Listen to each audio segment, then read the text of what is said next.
Sziasztok,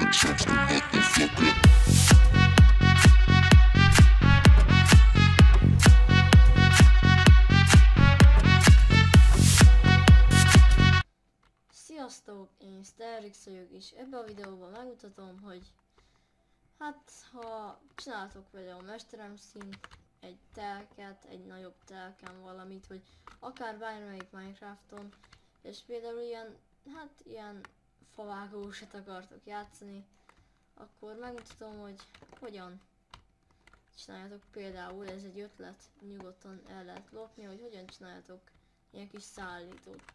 Tehát itt van az erdő, például vadonba, itt az erdő, vágjuk a fát. Pont most nem dobja be. Mindegy, vágjuk a fát, ugye, ezt pont most nem dobja be. Ebből is kérünk, meg ebből, nem. Ebből ugyanaz, ja igen, ez a két fajta van most. Tehát akkor vágtuk a fát. Várjál. Ezt itt kidobjuk, ezt is. Oké. Tehát vágjuk a fát. Na, és sokat kivágtatok már, és nem akartok lefutni, például ott van a haverotok, és nem akartok elfutni odáig, hanem csak simán építitek egy ilyet, amivel könnyedén beledobjátok a fát, bárhanyassával. Ugye itt látszik, ahogy megy. Ez is szépen el fog menni, bárhogy meg lehet oldani lényegében. És akkor itt van a haverotok, és ő itt várja a fát. Még is érkezett. Ja, ez egy kőlap. Ezt egyre odarakjuk. Hoppá. Elfelejtem mindig. Na. Tehát érkezik. Itt a na, beszélni nem tudok. Tehát tovább vághatjátok a fát, és könnyedén el tudjátok végezni munkát. Tehát akkor itt fel lehet gyűjteni, de például le akarjuk szállítani a másik haverunknak, aki ott van abban a házban. Tehát ott van. Aki nem tudom, például van egy piacotok, és akkor ott van. Nincs más dolgotok, kétféleképpen is meg lehet, hogy amit kitaláltok, tehát vagy egy ilyen csillét megfogunk és megtöltünk.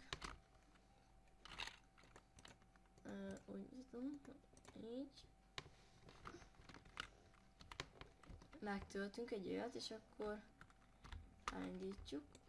Gyorsan oda megyünk. Ugye itt az útvonal. Gyorsan ide bejövünk. Hol az ajtó? Itt.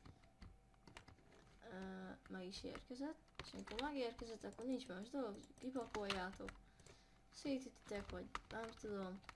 Tehát meg is érkezett, és akkor a haverotok, vagy bárki, ti bepakolhatjátok a chestbe, és innen bárhogy szállíthatjátok a piacra, vagy ahol akarjátok. Vagy megmutatom a másik verziót, nekem az jobban tetszik, amikor a másik vágja a fát. Nyilván ezt még meg lehetne csillével és töltsérrel, ide töltsér, ide chest, és akkor csak ki kell venni, csak egy gond van. Tehát mutatom. Ennyi rétegű, tehát ez nem tudtam megcsinálni. Mindegy. Ez jó módszer, hogy például egy full inventory fátok van, és akkor hoppá, az ott van. Jó, beleültök, és legalább utaztok egy jót. És kettőt is lehet egyszerre szállítani. Tehát nagyon praktikus kis megoldás. Ezt nem kopiztam, vagy nem tudom, ahogy egyes emberkék szokták írni. Ez csak ilyen, hát ilyen ötlet volt lényegében. Láttam fent a YouTube-on, néztem, vannak fent még hasonló videók, de hát, tehát az most, hogy copy, az azért meg kitalál valaki egy jó ötletet, és a másik meg használja, és hát nem elveszi, hogy ilyesmi. Akkor miért rakta fel a YouTube-ra, nem akarja, akkor az, de ez mondom, ezt én találtam ki. Nyilván láttam sok ilyen hasonló ötleteket. Na, nem tudok beszélni, jó, mint mindig. Hát, igen. Tehát ez csak egy ilyen kis, szép NPC fog. Köszönöm nektek, hogy velem tartottok. Jó, mondom, nem tudok beszélni, inkább nem beszélek. Tehát köszönöm, hogy megnézzétek a videómat. Iratkozzatok fel, lájkoljátok. Sziasztok!